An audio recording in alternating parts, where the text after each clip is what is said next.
As you guys are probably aware, whenever you're playing a game like Legend of Mushroom, one thing that you probably want to do as a free to play is you want to save your gems, right? And then you work on your gold. I will say there are a couple of places that you can basically, like, I guess to start off, right?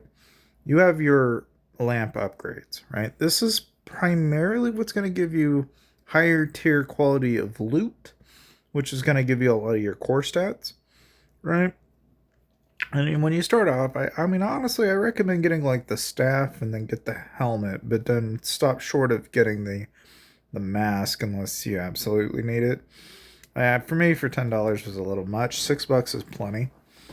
All right, and then what you do is just basically like pick whatever class you want to go with.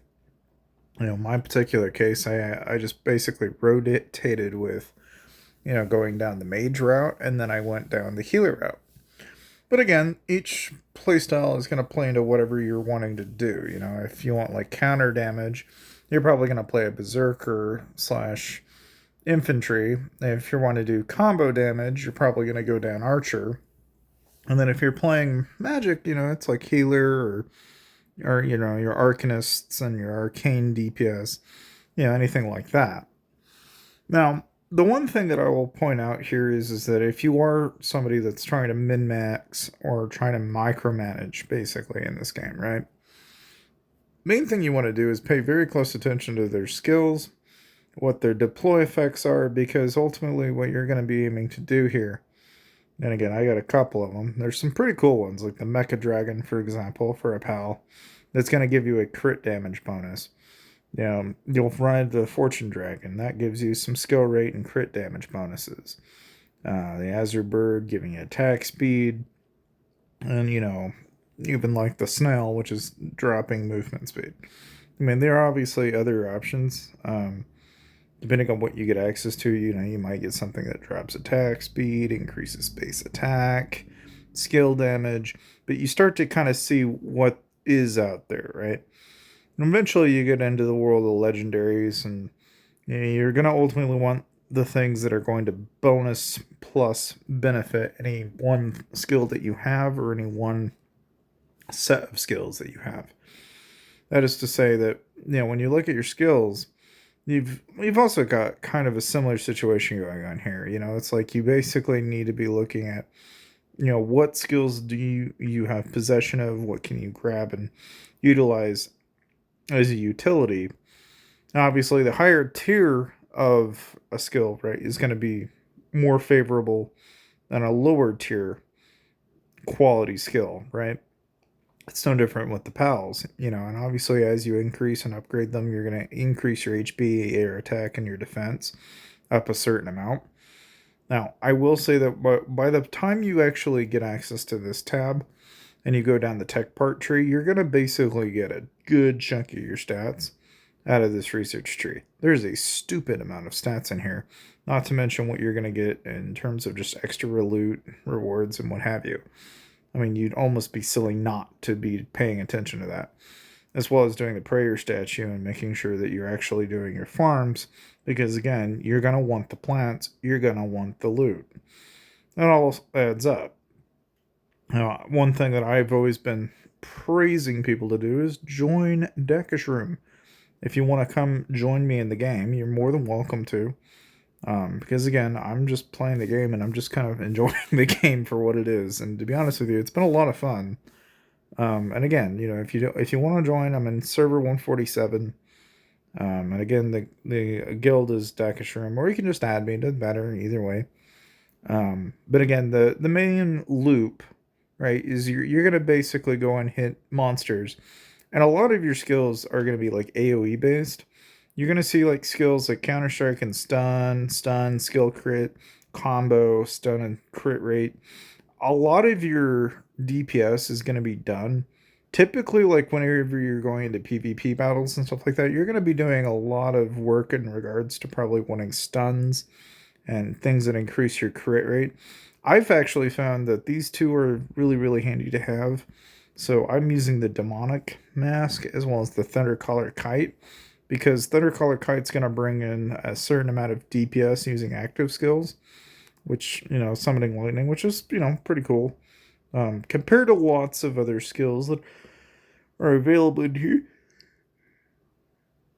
this to me made the most sense. Like, getting the Thundercaller Kite, I think, is a pretty decent choice. Now, I think in here you could, just as easily go down the crit rate, the combo, the counter. Like, I think the Ironclad Mask is going to clearly favor, Berserker, infantry style warrior classes. Combos are going to probably favor more towards your archer class. And the Bonded Mask is more for, I believe, your mages and such, but you might even see people use like the priest mask or the demon mask, depending on whether or not, like, if you go down the demon mask route, you might be going like a more of an attack DPS mage, whereas if you go down the bonded mask, you may just be doing basic DPS across, just trying to do a flat increase, right? So that said, with a lot of what you're aiming to do in the game, what do you buy? I think a lot of people have kind of poked around at this and they haven't really said in any amount of detail what they've bought. But what I did was I just bought those two things that I mentioned earlier in the beginning of this video for $6. If you do decide to spend money on the game, I think a lot of the money that I can see that seems valuable to me, and this is just from my experience of it so far, the level fund seems to have a really good return on investment, and for what you pay to gen ratio is a lot better than what I've seen out of a lot of the other packs and items in the game. The battle pass doesn't seem bad in that you can get access to pals and such that you probably wouldn't have gotten otherwise. But overall, the price to what you earn ratio isn't there as much.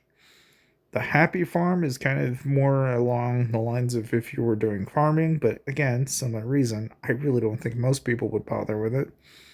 The only thing I see a stupid amount of value in is actually here, which is in the lamps, which is the magic lamp fund. That, I think, between the level fund and the magic lamp fund, those two make the most sense to me personally. As far as the privileges go, skip all ads. That one I think is a no-brainer. Getting the ability to skip ads and do I think is worth it. If you want to avoid having to wait and watch ads all damn day. Because I, for one, don't care for the ads, really. Of course, you can get lifetime pass. You can get monthly cards. The lifetime pass, as you might imagine, is $30. There's various different passes and such in here. These are all reasonable, like I think these are all like within question, like you can't go wrong there. As for your event packs, I mean, the mushroom bank I think isn't terrible, right? You get a little bit of extra loot on top for $1. The growth pack is kind of a questionable one. I kind of don't like the growth pack as much, and I think it might be worth it in the long run if you go all the way, but that's the biggest issue I have with it. Out of all the cheap $2 to $3 packs, this one might be the better one of all evils, but even that pack seems kind of questionable. So if you ask me, I think Mushroom Bank probably, and maybe the growth pack if he had gotten all the other consecutive packs. It's like you really don't see as much value, in my opinion, with that pack as much. I really think it's mostly the Mushroom Bank, the level fund, the magic lamp fund that I see like a lot of value in. As far as like your other items of question, right? The ones that pull up on the menu, like event based loot and stuff like that. This is where you get into the realm of like, if you're willing to gotcha your luck at it, you might find yourself getting better loot this way. But I don't know. Like it's be a lot for a gotcha. Like you could be running into a whole lot of stuff here. I would say you can easily do cards galore every day without a lot of trouble. Like you really shouldn't have any problem getting that.